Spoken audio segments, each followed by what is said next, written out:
free and the home of the brave. I'm a proud American from my birth to the grave. 47's the top, took a bullet for all. Didn't flinch, didn't run, still he answered the call. And we say, be tight, be tight, be tight. Officer Tatum Show. Be tight, be tight, be tight. Officer Tatum Show.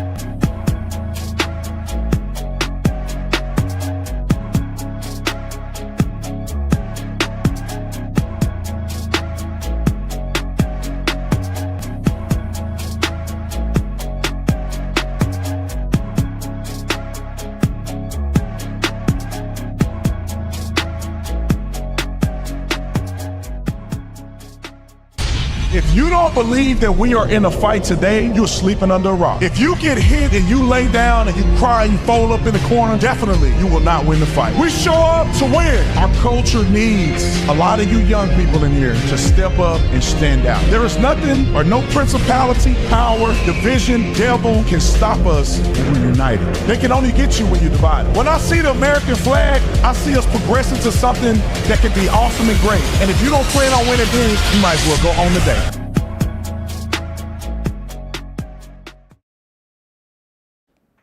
Ladies and gentlemen, ladies, welcome back to another Officer Tatum Show. All right, happy Friday to everybody. I cannot wait to get up out of here. It's been a long day and I just started. But we got a bunch of stuff to talk about and I'm excited to do that. I want to give a shout out to Synergy real quick. And also we got new beach towels on the Tatum store. So if you want a beach towel, it's the summertime. These are the coolest towels you're going to see on the market. I don't know anybody that's selling beach towels that are good quality and have good designs on them. So go to tatumstore.com and go to Synergy Life if you want some products. We now have, I think, 80% of all of our orders have 5-star reviews, which is incredible. That's people say that the supplements taste good, that it works well, they sleep well. All of those things are incredibly encouraging. If you don't believe me, go and look at the reviews. All right. So let's talk about the first subject at hand, and that is the fact that we caught the mainstream media, which we already noticed what they do. But I just want to show you evidence, because I don't want you to go to your grandma and them house and for them to be like, Donald Trump, he's ambushing people. And you be like, Brandon said this. No, it ain't just Brandon said this. Show him this video, because this ain't me. I didn't make this video. And I'm not the one talking for them on the news. But listen to how lockstep their rhetoric is. This is manipulation and brainwashing. This is literally what they're doing, is they're hypnotizing people. I think that's what the media does in these news. That's why they got stuff moving like this all the time, with the carousel moving at the bottom. They want stuff to be moving because somehow it puts you in a slight sense of hypnosis. And while you're in hypnosis and walking around in hypnosis from watching this stuff every day, this is what they interject into your psyche. Roll the clip. The dramatic scene in the Oval Office today, the tense confrontation, President Trump ambushing the president of South Africa. Next, another Oval Office meltdown, President Trump ambushing the president of South Africa. President Trump is being accused of conducting something of a diplomatic ambush of South Africa's president in the Oval Office. To be with you, I'm Katie Tur. President Trump orchestrated another Oval Office ambush today. Today, Donald Trump meeting with the president of South Africa and attempting to ambush and humiliate that leader. To Zelensky territory, where essentially he was a bit ambushed inside the Oval Office. Felt like an ambush in there, kind of like the President Zelensky meeting in the Oval Office. This was an ambush. It was orchestrated. Cyril Ramaphosa brought his best diplomatic self to this meeting, but nothing could have prepared him for this multimedia ambush. What started as, to some degree, an ambush. Well, Katie, I mean, it was an ambush. Ambush. Ambushed. Ambush. An ambush. Ambushing. Ambushed inside the Oval Office. So when you hear your retarded friends and your crazy grandparents telling you that it was an ambush, now you know why they said it. Now you know where they're getting it from. Because you, the person that's in the land of the living, and people who are functionally capable of thinking for themselves, you would look at that and say, why would somebody say there's an ambush? He literally showed a video of the topic in which he wanted to discuss. And if you are not prepared to defend what you see on that TV, you shouldn't be in there anyway with him. But if your people are getting hypnosis and they're going through life in a hypnotized state and they're listening to this information, they believe it as if it's true. And we all know it's baloney. All right, let's go to the next clip of Caroline Leavitt, who's talking about this and obliterating the media and their lies against Donald Trump, saying that he ambushed anybody in any context. Roll the clip. Good to see you. Thanks for taking the question. Sure. The president showed a video that he said showed more than 1,000 burial sites of white South Africans that he said were murdered. We know that that was not true and that the video wasn't showing that. So I wonder, why did the president choose to show that? It's not true that the video was showing a burial site. It is unsubstantiated that that's the case. No, it is. Which is what the president claimed. The video showed images of crosses in South Africa about white farmers who have been killed and politically persecuted because of the color of their skin. And those crosses are representing their lives. Those crosses are representing their lives in the fact that they are now dead and their government did nothing about it. Are you disputing that there's no... I'm disputing the fact that the video showed what the president claimed it showed, because it did not show that. But even more, what I'm asking you is who at the White House... No, it did show that. It showed white crosses representing people who have perished because of racial persecution. Verifies the videos that the president shows, and what protocols are in place when there's unsubstantiated information being put out for the world and world leaders to show? Yamiche, what's unsubstantiated about the video? The video shows crosses that represent the dead bodies of people who were racially persecuted by their government. In fact, the Associated Press, of all places, has a picture of that very monument, and the caption from the Associated Press is, "Each cross marks a white farmer who has been killed in a farm murder." So it is substantiated, not just by that video and the physical evidence that everybody saw on display in the Oval Office, but also by another outlet in this room, the Associated Press. So you should take it up with them if you believe the claim is unsubstantiated. And that's a ridiculous line of questioning. They didn't mess with the wrong woman, boy. Young girl still got fire on them. What they tried to do here, you guys can see it as sure as the noonday sun, is they tried to mince words. Donald Trump may have misspoken about that being a burial site, right? The guy is almost 80 years old. And people are kind of showing him stuff, and he's talking about stuff. So I can see how he may be misquoting or misstating that it was a burial site. But the overarching topic here has nothing to do with whether it's a burial site or not. The topic is that it's a bunch of farmers by the thousands that these crosses are representing their death because they were persecuted because of their race. Now, why would a person focus on whether or not Trump was accurate about a burial site versus the reality of people getting murdered because they white, which is the whole reason for Donald Trump bringing refugees into America? They don't want to talk about the real issue. They want to talk about something else on the side. All right, let's go to a clip because some people will argue there was no proclamation of anybody killing anybody. Donald Trump made that up. They ambushing people. Listen to what Donald Trump put forth, and you tell me what this sound like to you. Does this sound like somebody calling for the death of violence against white farmers? Roll the clip. There's nothing you can do. There's nothing this parliament can do. With or without you, people are going to occupy land. We require no permission from you, from the president, from no one. We don't care. We can do whatever you want to do. Who are you to tell us whether we can occupy land or not? We are going to occupy land. Yes. South African occupy land. That's who we are. Honorable member, you want to do, you can withdraw my membership from this useless parliament. Honorable. Yes, honorable member. Must never be scared to kill. A revolution demands that at some point there must be killing, because the killing is part of a revolutionary act. Shoot to kill. Yamasa. Kill the poor, the farmer. Kill the poor, the farmer. Brr, pa. Pa. Brr, pa. Pa. To kill. Yamasa. Kill the poor.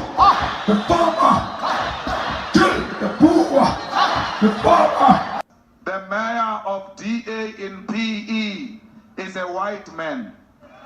So these people, when you want to hit them hard, go after a white man. They feel a terrible pain because you have touched a white man. Not because Mashaba and Soli will not be touched. They will be touched, don't worry. But we are starting with this whiteness. We are cutting the throat of whiteness. Shoot to kill, Yamaza. Kill the poor, the farmer. Kill the poor, the farmer.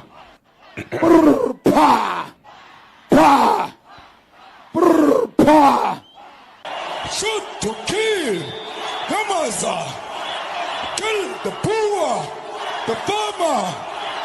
Kill the poor, the farmer.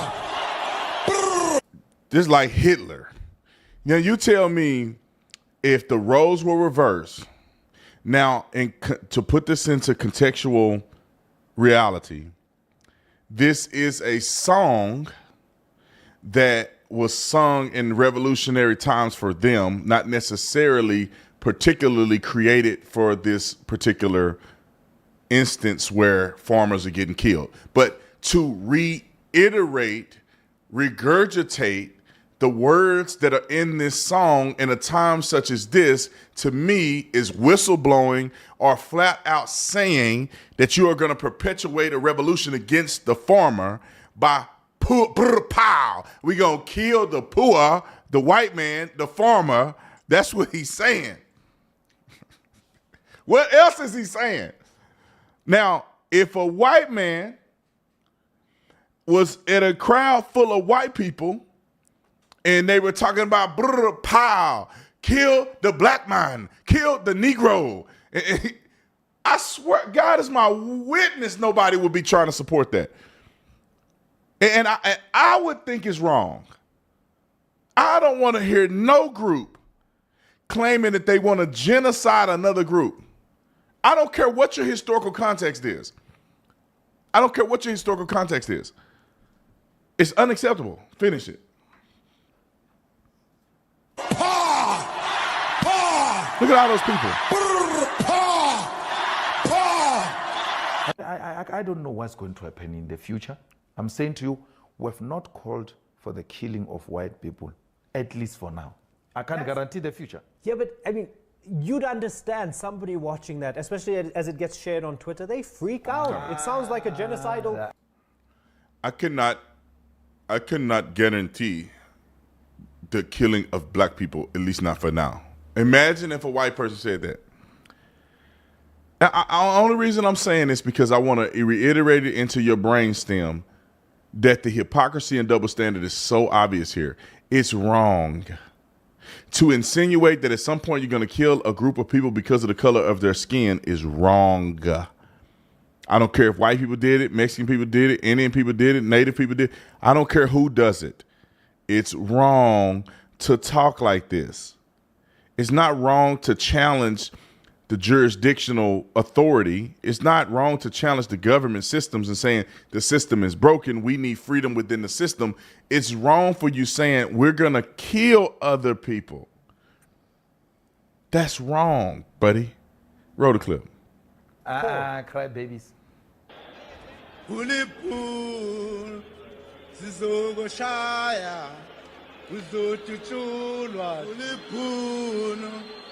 Sizokushaya uzobaleka tu sizobatula bazobaleka tu sizobatula bazobaleka tu. We will expropriate land without compensation, whether they like it or not. If they object, they can seek refuge in America.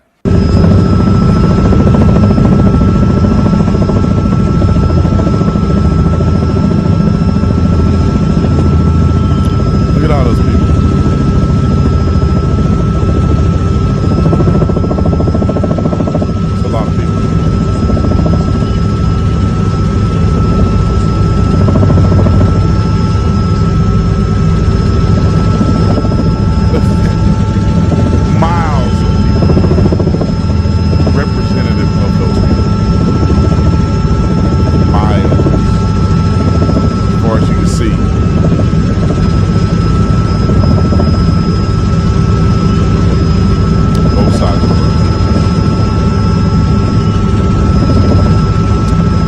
let's put this into context real quick. So it's estimated from 1990 to 2012, about 1,500 farmer-related murders were reported.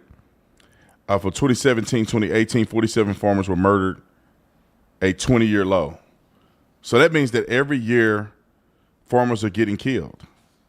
It's not a statistical data point. That's not true. South African police stopped releasing details starting in 2017. Those data does not specify the race of the victims. Makes it hard to know exactly how many white farmers have been killed. Can somebody turn the AC up?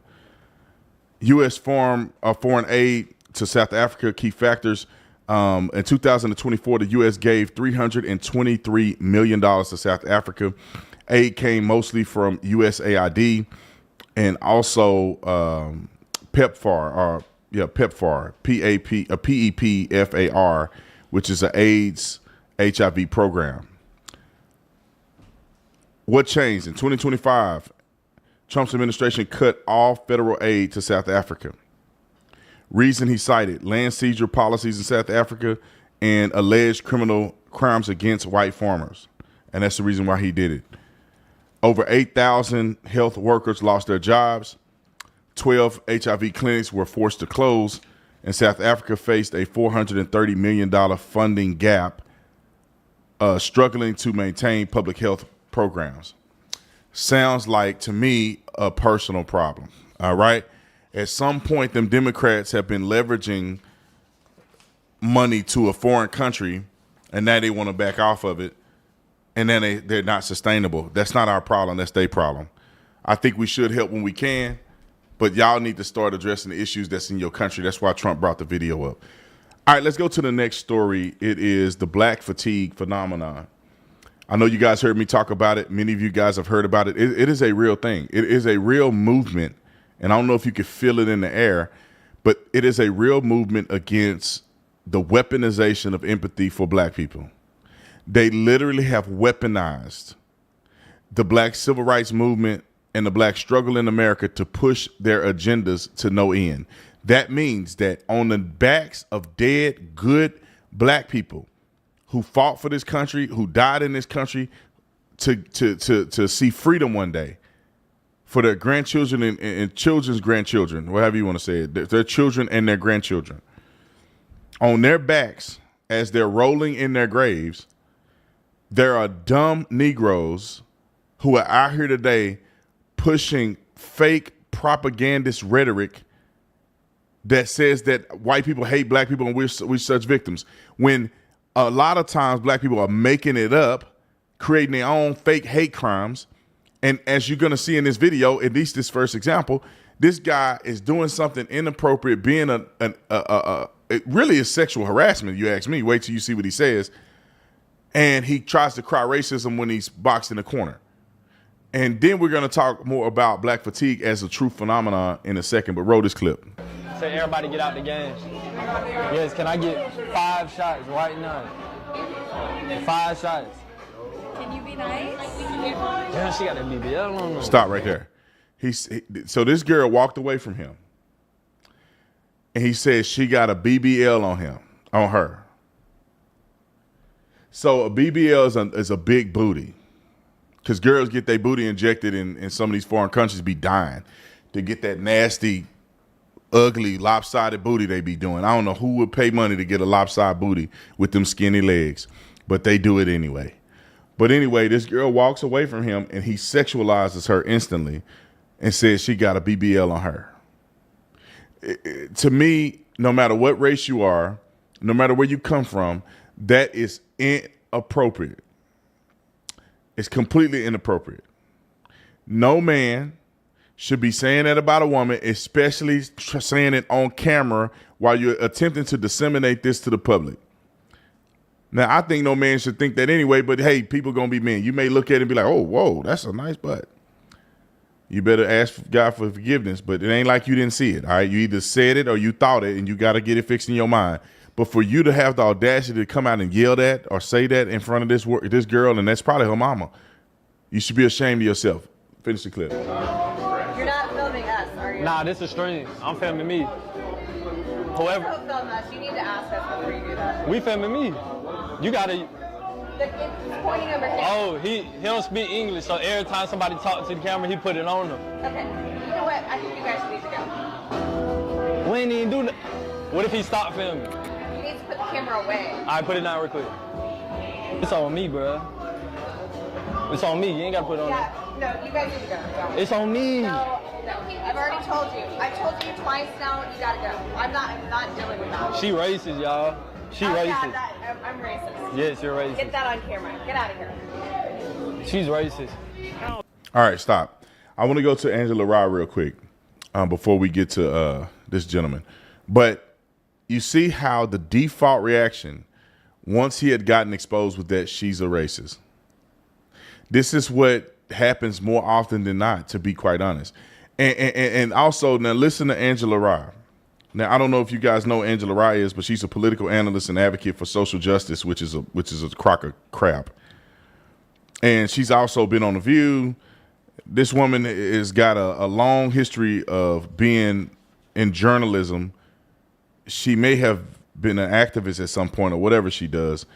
Either way, she's an idiot. But listen to what she says. So you see the young man do all that crazy stuff, sexualizing a young white girl, then call racism when they call him out and tell him to get out the store. Listen to what she said. I think what she said is even worse. Roll the clip. Any moment now, I'm expecting some white person to walk up to me, be right here, and say the N-word in my face and feel like there's no consequence. They're arresting judges. Mm-hmm. They got children representing themselves in court with no other legal protections. Yeah. They deporting people to countries they didn't come from, like en masse. Yeah. They used to do it before, like a little bit here and there. Mm-hmm. These people are crazy. Like, I feel like the insurrectionists that were in the Capitol on January 6th are now running the government. So to me, I'm not saying that there have never been these people. Yes. And that it wasn't suppressed. Yes. It's like now they loud and proud with it. I agree with you. You know? No, I'm 100% we're on the same page, but I guess what I'm saying is this was bound to happen. Yes. Because the issues that have been underlying have yet to be addressed. I agree with that. And to your point of always needing to make sure we're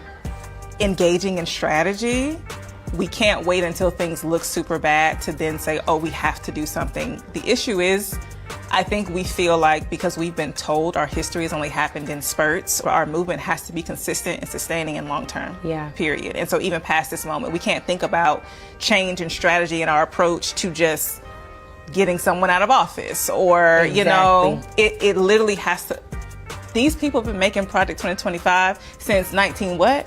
If this is a 40-year plan, they 40-year plan. They just renamed it. 40-year plan. Yeah, we're in crisis again, and yeah, we're responding in crisis again. But how do we make it more sustaining? How do we endure? Yeah. And we can't endure. I can't listen to the foolery anymore.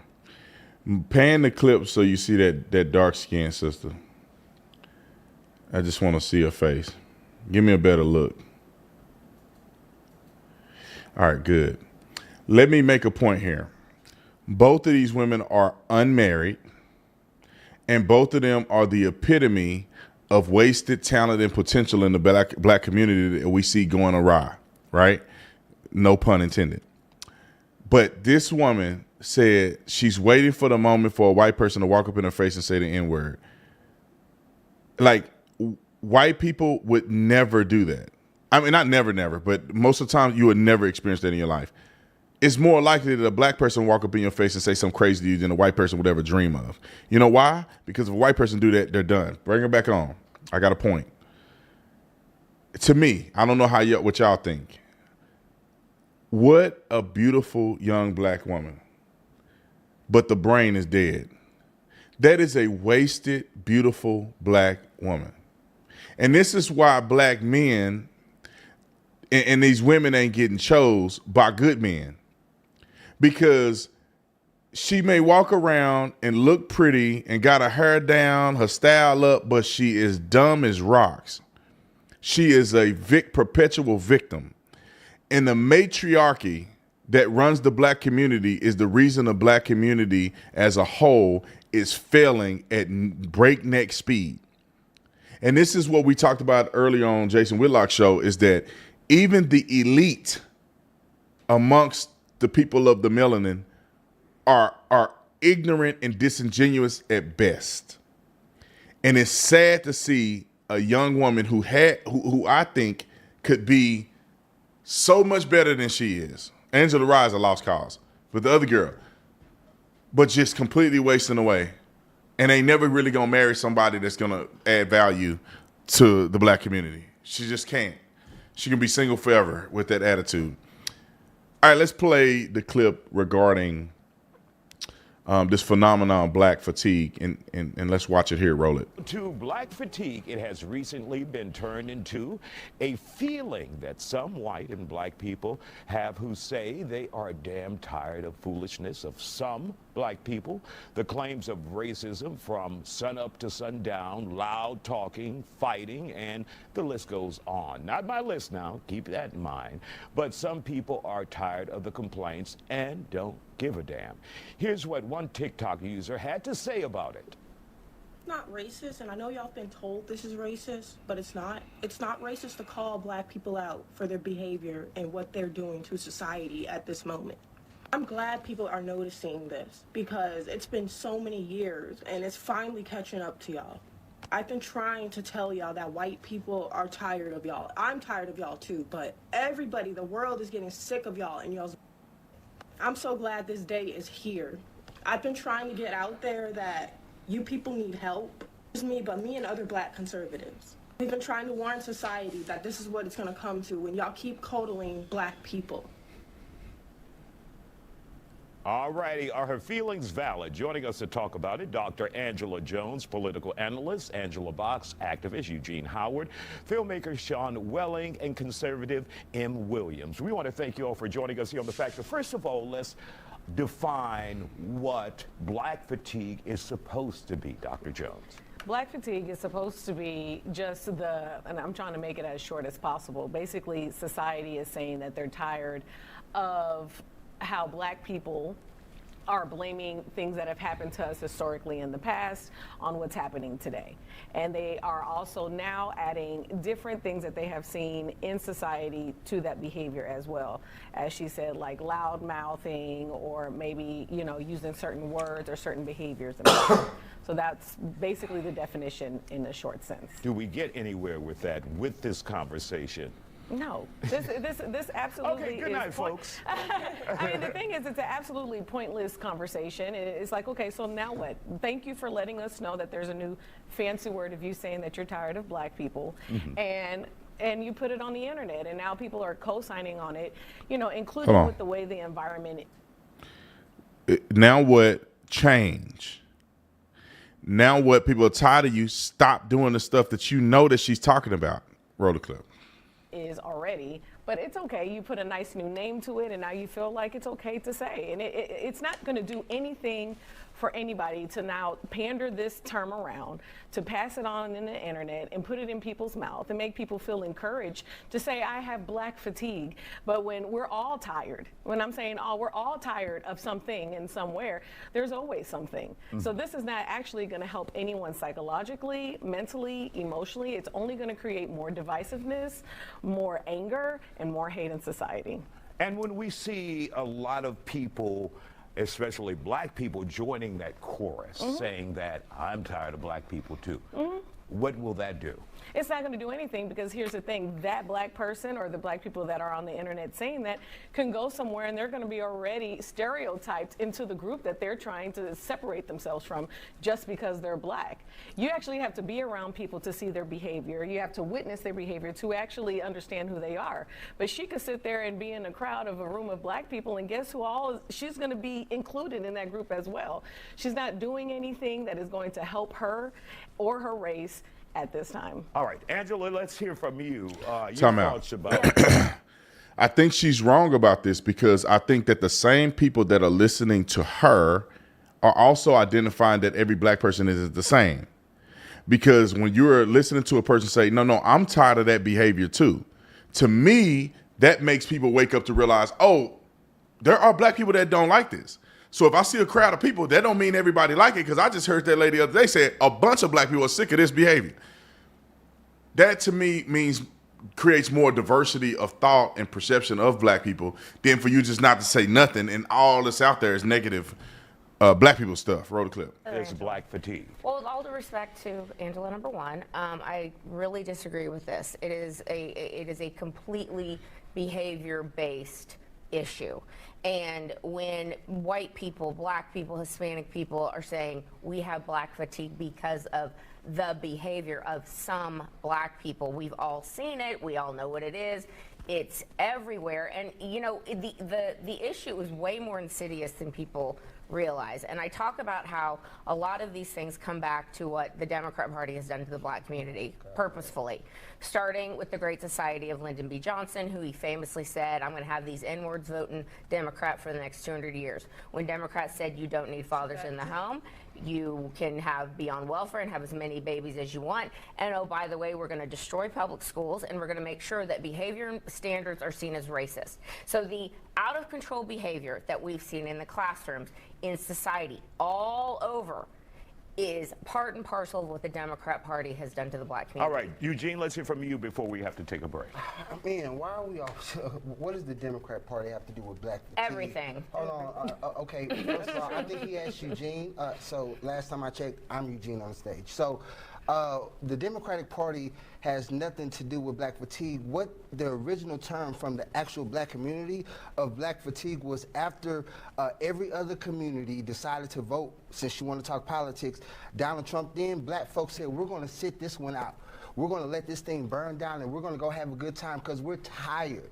We have been struggling. Our grandparents, our great-grandparents, our great-great-great-great-great-grandparents have been fighting this same fight. So if you guys want to turn around, you know, he said the N-word, why don't you guys feel so comfortable, just say it. Just go ahead and say the N-word. We're you know, if it's so okay, if you're so fatigued, if you don't want to recognize the civil rights plight, go ahead and say the N-word. No one's stopping you. It's a free country, not on right? this show, Eugene. I mean, I'm just about saying. to lose me my show. but that's my point. It's a lot of things that they want to use code words, whether it's DEI, whether it's black fatigue. They just want to be able to say the N-word without being able to say the N-word. So do you not find certain behaviors objectionable? Or you think it's cool? Listen, I live in a real community. I see a whole bunch of unruly white folks, Hispanic folks. So it's not just the black community, but we always want to emphasize on black when it's negative. All right. So, do you recognize, young man, that there are black things that black people do that are untoward and an embarrassment? The answer is yes.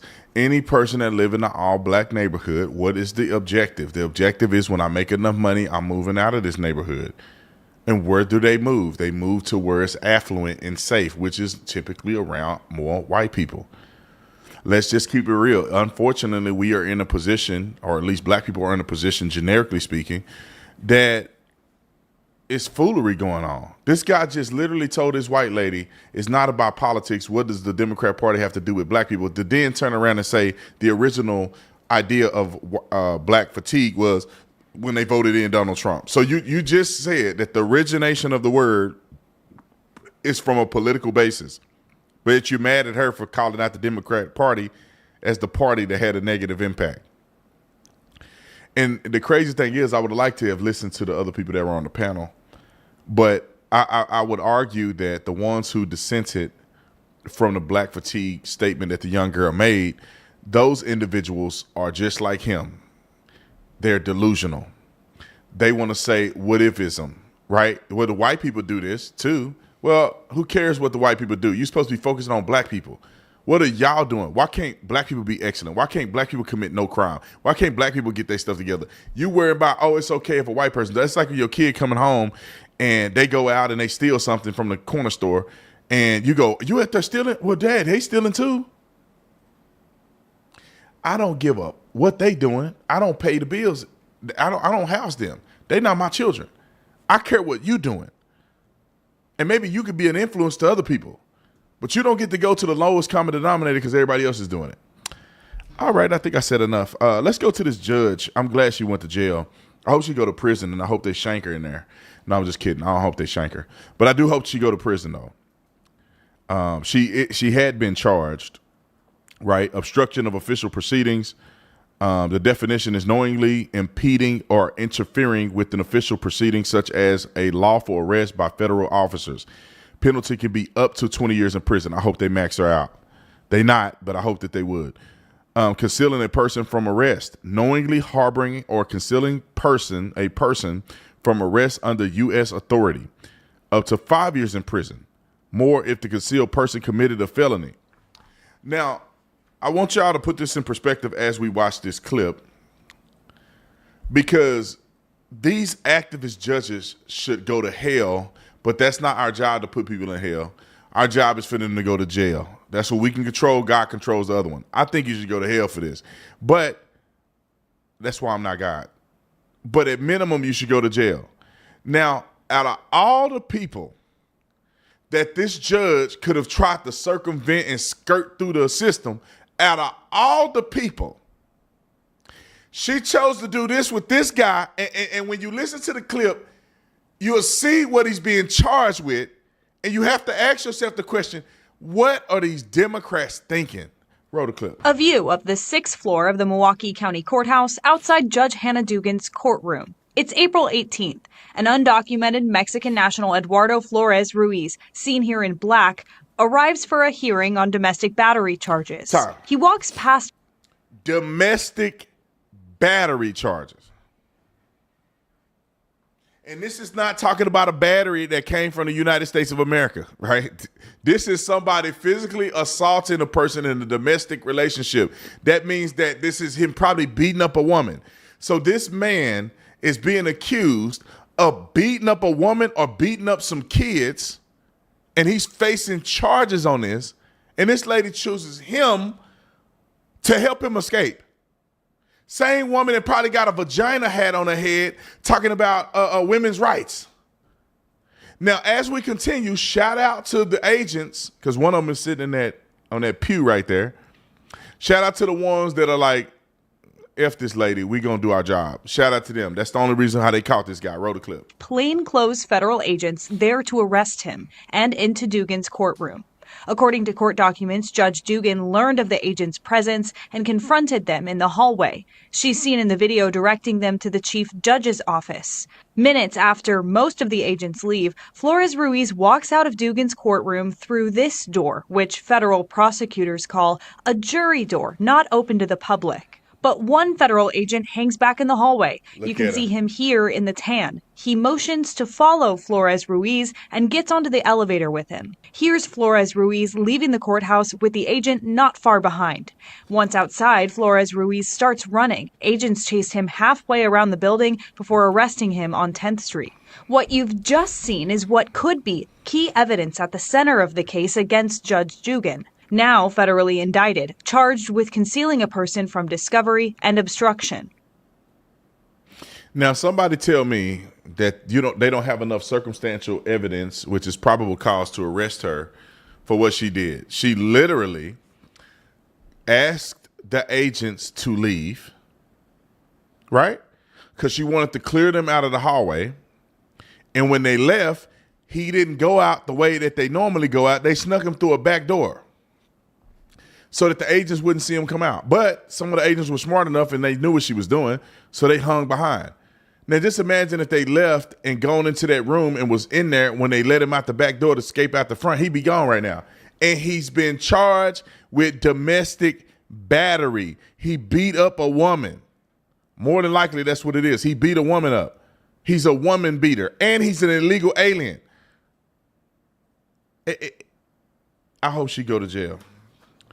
I read her charges, and I hope that she go to jail. This is what I'm going to read this because Jordan prepared it for me, so I want to do my due diligence to read what she prepared for me. Role of the judge in immigration court. Judge must uphold the law impartially. They do not have the authority to interfere with federal immigration enforcement, which is ICE, harbor or assist in evasion of law enforcement, offer legal sanctuary from immigration agents in court facilities. Those are three things that judges are not supposed to do, explicitly stated. So if they're not supposed to do that, she not only violated this, but she also violated the law. So therefore, she should be disbarred. I don't know if you disbar a judge. Maybe that's how you do it, because you can't practice law. And she should go to prison. Those two things should happen immediately. The legal consequences, it says here, arrest by FBI on April the 25th, 2025 for helping an illegal immigrant evade ICE, charges with obstruction of an official proceeding, concealing a person to prevent arrest, indicted by a federal grand jury on May 13th, pled not guilty on May 15th, face up to 6 years in prison and $350 fine if convicted. Okay. Professional repercussions were suspended from the bench in Wisconsin Supreme Court. Her case were reassigned to another judge. Public confidence concerns cited as the reason for suspension. The defense strategy, and this is what the defense attorneys are going to strategically try to introduce to get this lady off, claiming judicial immunity. I want y'all to understand this. Right? Citing that Trump versus United States 2024 Supreme Court decision, filed a motion to dismiss based on those protections. So you know how people cry about presidential immunity? They cry about police immunity, which is qualified immunity, not absolute immunity. But just so you know that judges also enjoy the luxury of having qualified immunity as well. Now, I'm under the impression they are saying that the judge will have absolute immunity like the president, which I don't think that the judge should or would have absolute immunity. They're saying that the judge, in my opinion, if they have what you would consider to be qualified immunity, that means that if you did something in good faith while you're actively doing your job and it comes out later, or it had been determined in the courts that that action that you took was not correct, meaning that they cannot retroactively prosecute you for something that changed in the future. Or if it's something that was ambiguous and you didn't knowingly and intentionally violate a law, you have immunity. And I think that immunity is reasonable, because you don't want a judge to implement something that's a gray area in the law and then end up going to prison for life because later on it was determined that that choice wasn't correct. So all you immunity people out there, just know that judges, political officials, they get qualified immunity anyway, and nobody's talking about that. They only talk about police. But I hope she go to jail, because what she did was wrong, and we do not need that in this country, and things need to be brought to the forefront, and people need to get prosecuted so we can show an example that we will not deal with this. Let me go with Brian Urlacher's clip real quick, and then I'm going to finish it with Ryan Clark. All right, let's go to Brian Urlacher. Obviously one of the greatest linebackers to ever play the game. Many people don't know this. Nick, do you know football really well? Yeah. What position did he play in college? And what university did he go to? Oh, see, you don't know the college, boy. You don't know. You're not an Urlacher fan like I am. I'm a big NFL guy, though. He went to New Mexico and he played safety. So imagine him playing safety. Yeah, that's crazy. He was running downhill and banging people, okay? And his son, actually, right now, he has a son that plays for Notre Dame. Did you know that? Oh, yeah, no, I know that. His son plays safety at Notre Dame. And so anyway, a tremendous football player, a tremendous guy. I see that he followed me and he liked a lot of my stuff. And I was like, oh, Brian Urlacher follows me. And to know that he is a common sense person. Forget the conservative Republican, none of that matter. The man is a common sense man. I have a lot of respect for him. And one of these days I may try to interview with him. I don't know if he lives in Arizona, but if he does, I want to interview him in person to talk through this, because he's not only a role model, Hall of Famer, but I love the fact that he's bold and he don't give a flying flip about people trying to counsel him. All right, roll the clip. Why is it not fair to have these transgender athletes that are biological males in girls' sports, from your view? Athletically, it's just not fair. You know, men are meant to play with men. That's why there's the NBA and the WNBA, or LPGA and the PGA Tour. They're different. I just don't understand how people think it's okay for a male to participate in a women's sport. There's just so many biological differences. You have the guy that was swimming with the women there, and from Penn a couple of years ago with Riley Gaines and some of her teammates, and you saw how he was with the men compared to what he did with the women. It's just not fair. It's pretty obvious to most people. In that podcast, you asked the question, why is this even a debate? In that moment, I believe it was a rhetorical question, but it's a question we've been asking. Why are we not seeing more women standing up for girls and women and dads who are dealing with this? I mean, we just had a 17-year-old girl on the program yesterday who's standing up and saying this isn't right. Someone stand up for us, but these young girls are having to fight for this themselves. Yeah, I don't understand that one bit. You see these girls standing up, and it's really hurting themselves when they stand up, because they're taking they're not competing because they don't want to compete against the man. So they're stepping down from their competitions. And it's kind of funny coming from people who push women's rights and they want to fight for women's rights, but they don't want to fight for women's rights in sports. They want men to come in there and dominate the sports against the women. It's not fair. It's common sense. I think you've seen President Trump talk about it since he's been elected. It's pretty much common sense just to not have men in women's sports. There's some more and more familiar faces that are male that are standing up for these girls and fighting for them. Aaron Rodgers, a very familiar face. He, too, is speaking out against these trans athletes competing in girls' sports. Listen. The trans women movement is actually anti-woman. 100%, especially when it comes to sports. 100%. Yeah, that's what I mean. Sports. Yeah. You're not seeing trans men dominating anything. No, it's because there's a biological difference. Chromosomes. That's it. Double X and XY. That's way too much common sense there, Joe.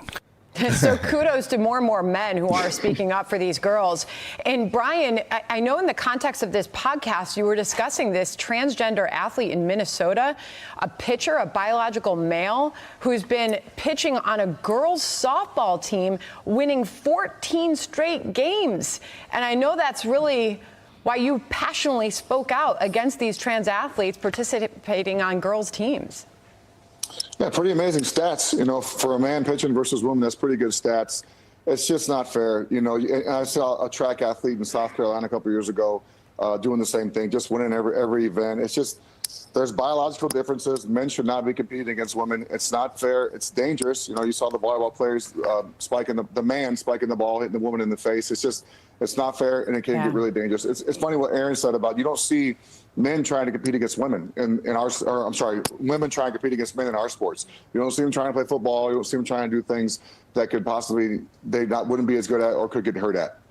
It is remarkable. We have had athlete after athlete coming on this program. Katie McGinnis most recently, Stephanie Turner, she was the fencer who took a knee and would not go against her male opponent. Cassidy Carlisle, the cross-country athlete, losing out to a biological male. The list seems to keep getting longer. You're a big voice in all of this, Brian. Thanks for coming on with us, and a big go Bears. Yeah, so thank God that Brian Urlacher is standing up, man. It's kind of crazy because every man that won't take a stand is a coward to me. I don't want to hear, I'm not political. I don't want to hear none of that. That's the craziest sugar honey iced tea I've ever heard. It is asinine to think that it's okay that a biological male competes in a female sport. The thing is that they're trying to conflate two things, which is ridiculous to me. You can be trans if you want to, but that does not mean that you can also play in the sports because you're creating unfairness for other people, right? The goal is for people to have fairness and be treated, not alienated and different things like that.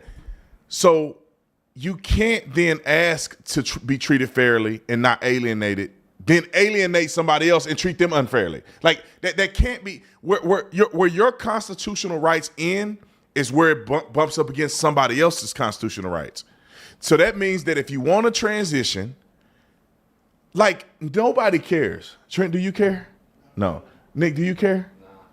Nobody cares if someone wants to transition, to be honest. If they're an adult, they can make a conscious decision without coercion and manipulation, then nobody cares that they make that decision. Live your life, be happy. I probably more than likely will never see you anyway. And I don't have a problem. That's where you want to live your life. That's between you and God. But then don't try to impose that on children, because now you are violating somebody's constitutional rights. Now you are imposing it on a child that doesn't have the will or the knowledge or understanding of what's going on to make a conscious decision. So now you're doing something wicked. And then we also come to sports. Yeah, that's cool. You want to transition, but you got to understand that you got a penis and you going into a women's locker room could make women feel uncomfortable. And if you're going to make women feel uncomfortable and you are a biological boy, then you should draw the line and say, let me be fair about this. Everybody under the sound of my voice knows that when boys transition to becoming girls, they're no real different from a boy competing against a girl. You taking a little hormones here and there ain't finna completely eliminate your ability to dominate. Why do you say that, Brandon? Because you can go down the list and look at these people that have transitioned in high school or in college. They are like number 400 against boys. 300, 150, 400. They're not ranked. They don't. And then they go against girls and they're number 1. Like, don't y'all see a problem with that? They're not coming and going against girls and they're number 5, a number 30, a number 200. They're going against girls in every situation that I've seen. They are number 1. They go into cycling. They race against the girls in cycling. They win number 1 on the podium. Tour, crit race, number 1. They go and jump the hurdles. Number 1. Long jump, high jump, number 1. Swimming, number 1. Softball, 14 straight games. No hits in probably 14 games in a row. Number 1 player in the nation. If they were to evaluate this person as a girl. Number 1 girl in the nation in the history of softball. What are we saying? We have to understand that the agenda must be greater than the things that we're trying to expose. The agenda has to be greater. The agenda is far-reaching beyond what they're claiming, and that is the love for women and appreciation for women. Well, I'll tell you this. You know a person don't love you and appreciate you if they're willing to throw your rights out for somebody else's rights, and that person ain't even a girl. Okay, last story, Ryan Clark, because Nick got to get out of here. Ryan Clark and his biracial child. Now, I'm not making this video to bash Ryan Clark. I'm really not. I'm pointing out the hypocrisy from Ryan Clark. Now, I made a video about Ryan Clark on my Instagram account. Ryan Clark responded to it. And in Ryan Clark's response to it, he said, no, I talk about this all the time, meaning that he speaks about the fact that he has a biracial child all the time. Now, I have never heard Ryan Clark speak about his biracial children. Now, I don't watch Ryan Clark every day.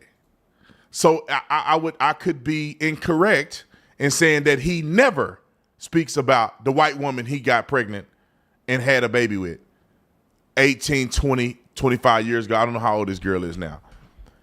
So what I will say is my criticism of Ryan Clark is when you're going after RG3, when you're on there crying about black women and they the greatest and they the best and that people should, then you need to also have the wherewithal to acknowledge more consistently that you actually used to hit white women back in college. I guarantee you, I'll put my life on it. Ryan Clark had sex with probably about 5 or 10 white women before he got this one pregnant. Don't ask me how I know that. If you are finding yourself in the bed with a white woman in college, which I'm pretty sure that's what he did, ain't the first white woman you've been with. Can we keep it honest? So, Ryan, just be honest and say you used to sleep with white women at one point in your life, and then you became an activist, and you begin to prioritize black women. Just tell the truth, brother. Because when people find out that you had a kid with a white woman and they listen to all the stuff that you say, you sound like a complete hypocrite. I would argue this. There's nothing wrong with dating people outside of your race. Race is a social construct. It absolutely means nothing. And if you wasn't so high on your activism, race hustling hoax, then you wouldn't even, this never would be a problem. Beautiful young girl, probably growing up, I saw her in something with a miniskirt on, so I don't know, Ryan probably need to talk to her a little bit more. But beautiful young girl, she is no less of a daughter to you or a child as the one you had with black people. That's the way it should be. And are you going to tell her that she can't address black issues because her mama white? She's in a household talking to her mama about Caitlin Clark and Angel Reese, but she can't talk to her mama because her mama white. And let me just tell you this too. For all you people out there that want to know, you are perpetuating white supremacy if you call your biracial or mixed race children black. You are perpetuating and pushing white supremacy. I just want you to know that. I want you to embody that. So all you suckers out here that got kids and you like, my kid's black, my kid's black, my kid. No, your kids are not black. They're biracial. They're just as much black as they are white. They got this side and got that side. You can't erase it because you don't like it. You can't erase it because you're trying to be an activist today. And let me just say this too. Me and my wife talk about Angel Reese and Caitlin Clark whenever the subject comes up. Me and my wife talked about Shadur Sanders when the subject come up. My wife is not exempt from having common sense because she has lighter melanin in her skin. It's called a person with common sense. My wife has been around sports. You know, believe it or not, before me, she dated a guy who played sports. And one guy she dated was a Hall of Famer. So I think she know a little bit about football. So she can have a functional conversation because she has had conversations before about these particular topics. And so quit trying to act like white people can't address anything black because they're not black. Yet y'all address everything white and you ain't got a white person in your household. I just want to throw that out there. So Ryan Clark, you know, you need to change your ways, buddy. You need to change your ways. All right. Roll the other clip. Is this Ryan Clark's post statement? Talking about his daughter. Oh, and this is from what year? It was actually like 2025. It was like a month. He posted this 2 days ago. Oh, okay. He posted 2 days ago, right? Don't you find that interesting that he posted this 2 days ago? And you know why he posted this 2 days ago? It's because Marcellus Wiley called him out for having a white daughter. For having a daughter with a white woman. And then that he want to post this out like he's going to make a statement for his kids. Let me read it real quick. I don't know. I didn't know that this was news, but since other people wanted to talk about her, this is my firstborn, Jaden. My God, she's beautiful. All of her. I ain't gonna say nothing about nobody's daughters. Okay, I fell in love with her the first time that I saw her. I loved her every day since. We grew up together. We cried together, laughed, fought. She is all mine, and I've always been so proud to be her father. Maybe the news is in light of this week is that she's biracial. So, that's what he says. She is a perfect part of my God-given experience.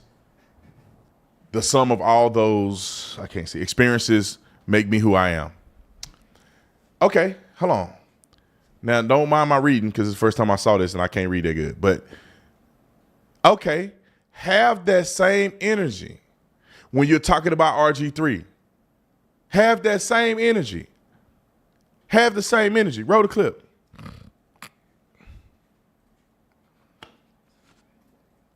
We moved in to being able to read the expressions of a person and know their intent, know their character, know their perspective. But he does understand hate because I think he also understands the hate of self.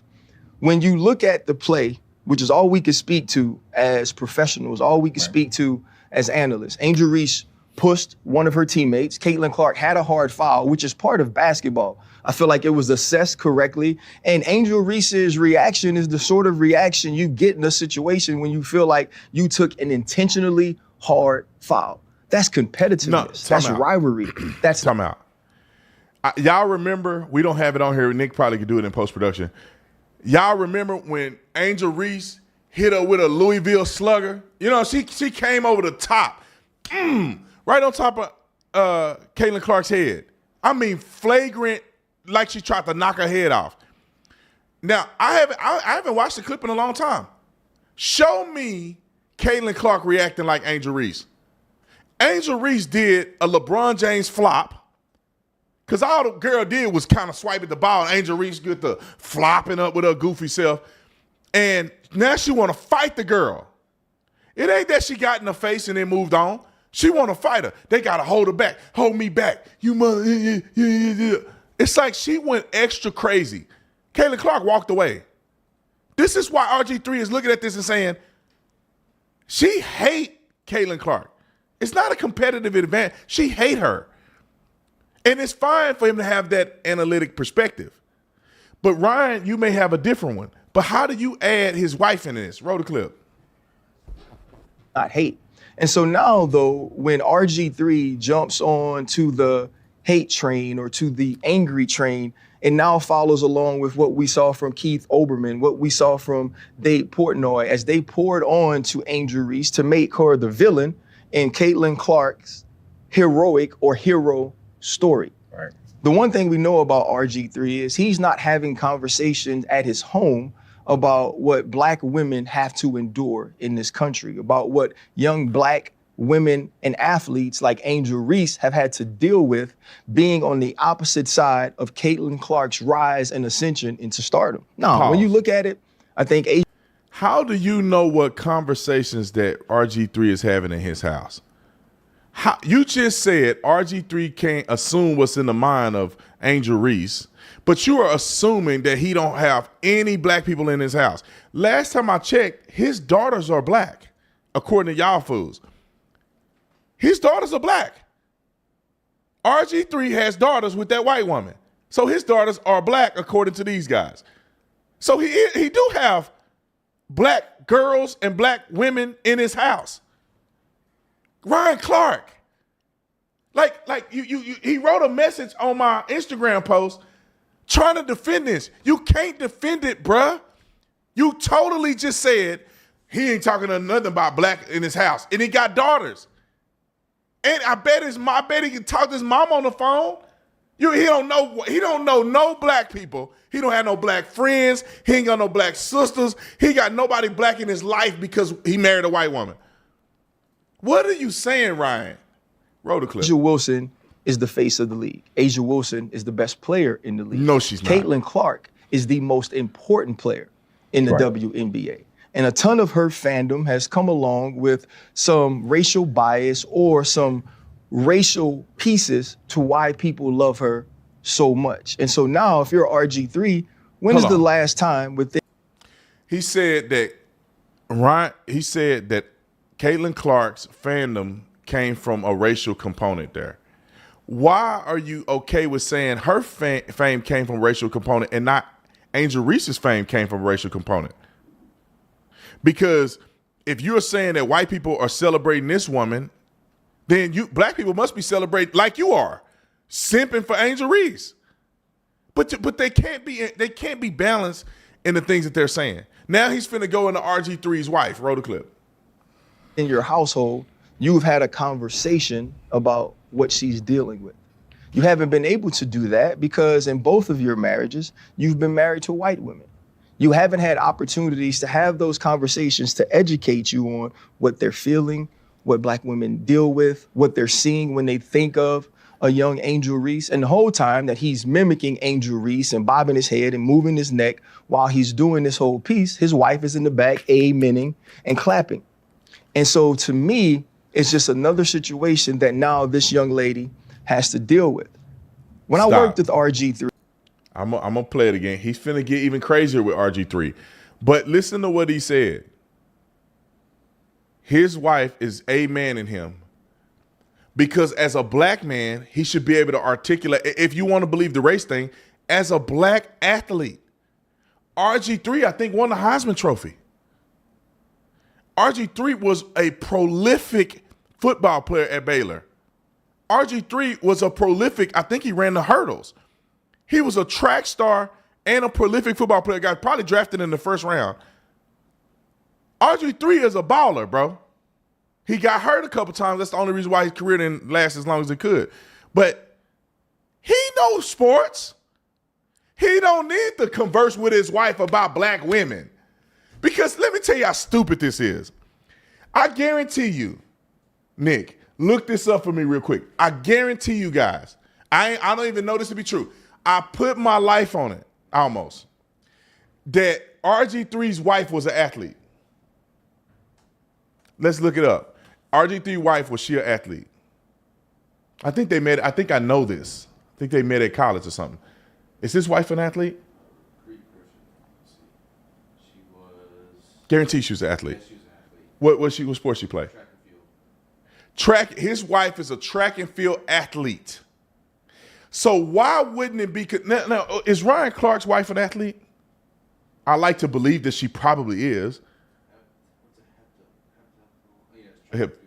Who? Which one? Who? Ryan Clark? No, his wife is a track and field. Who? What's her name? No. RG3's wife is a heptathlon, a heptathlete, or whatever you call it. Yeah. That means she do like 4 sports or something like that, 4 events or something. What is Ryan Clark's wife an athlete? Now, I don't know if she is or isn't, but let me see if I got a point here. Because I think it's better that if you're an athlete and your wife is an athlete and you're talking about athletic stuff, that's just as valid. You don't have to be black to know what a female athlete is doing. You don't have to be black to look at the television and say, God dang, Angel Reese want to swing on her. You don't have to be white or black to say, Angel Reese just missed a layup and Caitlin Clark put 30 on him. You ain't got to be black to do that. But the funny thing is that Ryan Clark don't have to be white to talk about white people. His wife wasn't even an athlete, right? From the research that I'm seeing, Ryan Clark's wife wasn't even an athlete. Now, make this make sense to me. Now, if I'm wrong, I'll correct it later, but we researching it right now and we don't see that she was an athlete. Tell me how this makes sense, Ryan Clark. You are claiming that RG3, a Heisman Trophy winner, isn't capable of having a conversation about female sports when his wife is a heptathlon or whatever you call it, heptathlete. That means she's athletic. She ran track and did a whole bunch of events. So he can't talk about it, but you at home with a black woman that ain't play sports.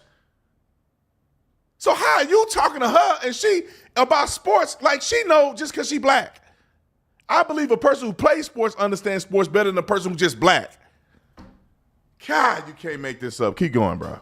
He would make all of these sort of corny jokes about milk and how much he loved it and how important it was. And he always points out on social media the color of his wife's skin, as if the color of her skin is what makes her special, as if the color of her skin is what makes her a good wife. I've met the lady. I've had a conversation with her. Right. I think she's more than that. But it also leads to what black women deal with a lot from black men who have chose to date or marry outside of their race. They always feel like they have to go the extra mile to prop up the woman that they're married or the woman that they're with over black women by denigrating black women. I feel like we should have an opportunity to move past that and understand that Angel Reese can be great in her own right, as Caitlin Clark is as well. Caitlin Clark is a likable and lovable superstar. She pays homage to the stars of the past. She pays homage to the black women that have come before her. And now she is carrying the mantle forward. So there's no need to pin those two against each other and paint them based on stereotypical tropes. And I think this is what I'd like RG3 to know, that no matter how much he continues to echo the microaggressions of racists, he'll be no less black than me. Hold up. Limitless.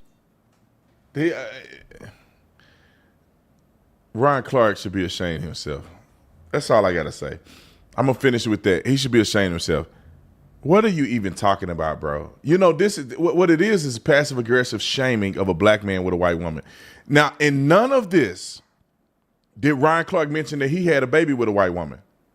At not one time in this conversation that I've seen that Ryan Clark said, hey, when I was with my baby mama, we couldn't talk about sports because what were you doing when you were with your baby mama? Were y'all talking about sports? When you with that white lady, y'all talking about sports? Let me give you an example. Let me tell y'all this. I can put my life on this one too. Keep going. I want to stop at the picture where it looked like that girl with her mama. I think it's this one. Keep going. It's one that looked like she in a picture with her mama right here. Stop on this one. Now, I think one of these women is her mama.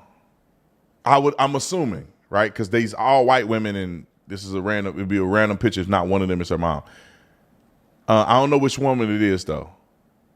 I think it's the one closest to her, if I had to guess, right? The one that's kind of hugging her. Now, my wife dated a guy who actually played on the same team as Ryan Clark at one point. He was on the bench, and he was a practice squad player, but he was on the team. This fool, and my wife used to tell me that he was like just like Ryan Clark, that his mom and them didn't really want her around because she was white. He always making excuses about white people and racism and all this other stuff. My wife was just burnt out with him, right? And then when she got with me, obviously she was with a real man that have common sense. This fool one day sent me a message and was like, bro, you need to do better, like with my politics. I don't know who he thought I was. I don't know what he's thinking. I said, so let's debate. And at first I didn't know who he was because I don't know the guy that well. I didn't know who he was. And then I looked, I said, that guy kind of looked like the guy that my wife told me she dated. Then I asked her and they put two and two together and I'm like, that's this guy. I said, let's debate, bro. What you want to talk about?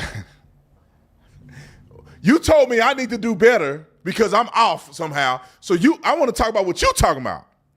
Let's do it, right? So we get to the little thing. This fool gonna message me back. Man, God got me in the season. Don't blame God on that, bro, because I will eat you alive on a debate.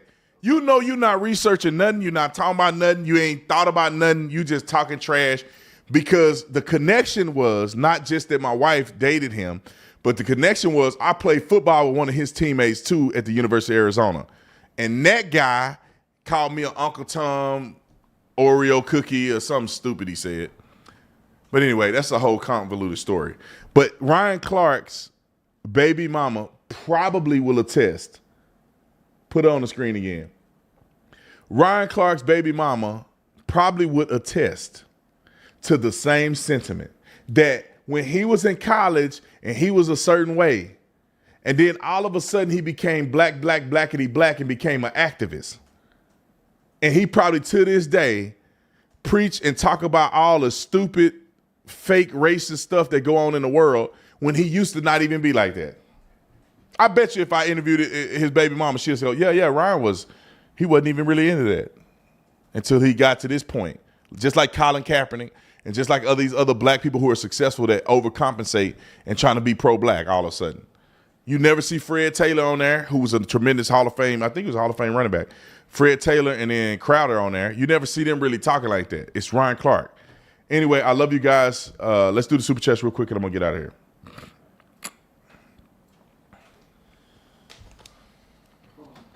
All right, mainstream media is an ambush of ignorance. 100%. Joshua, thanks so much for joining the Tatum Squad. Let's see, Pineapple, would love to see you, Myron, and Coach Van do a hood tour just like you did in the college tour. Much OG, Tatum. Much love. I appreciate it, man. Maybe we should do that, right? Because we got to wait 100 years for Turning Point to give us the stuff that we do on the campus. But we could probably set up some on our own, right? Yeah. And we could talk about a few other things. Then I can really get in people, and if they act a fool on campus, we could pray for them. We can lay praying hands on people. Okay, prayer hands. That's what I'm talking about, prayer hands. Okay. All right, Lord, forgive me. You know what I'm saying. AI production. Thank you so much for the super chat, Dustin. Funny how Dems ensured Trump's opportunity zones were stopped. Who did that hurt most? Oh, okay, I see. So he was saying that they ensured that Trump's opportunity zones that he started when he was the president were limited. Who did they hurt? Black people. We got to figure something out with this super chat thing. I can't see the super chat. It says, let's see. My app. I don't know. You did. Yeah, that's a little better. Okay, my average, you did. I have been searching for faith all my life, but the way that you tied faith into everyday situations helps me understand way better. Scott, God bless you. Thank you. I appreciate that. Terry's comment got restricted. I don't know why that's restricted. Can you fix that? And Terry, thanks so much for the super chat. And Jerry, thanks so much for the super chat. I'm gonna try to see if Terry's super chat, and if you could just read it to me if it won't show up on here. I just want to know what she said since she gave a super chat. What's his name? It's Terry. It's a girl, Terry. She got a purple shirt on in the picture. All right, don't worry about it. Maybe it got deleted. All right, I love you guys. I got to get out here. People are calling me as if I don't have a job. All right, love you. Officer On the land of the free.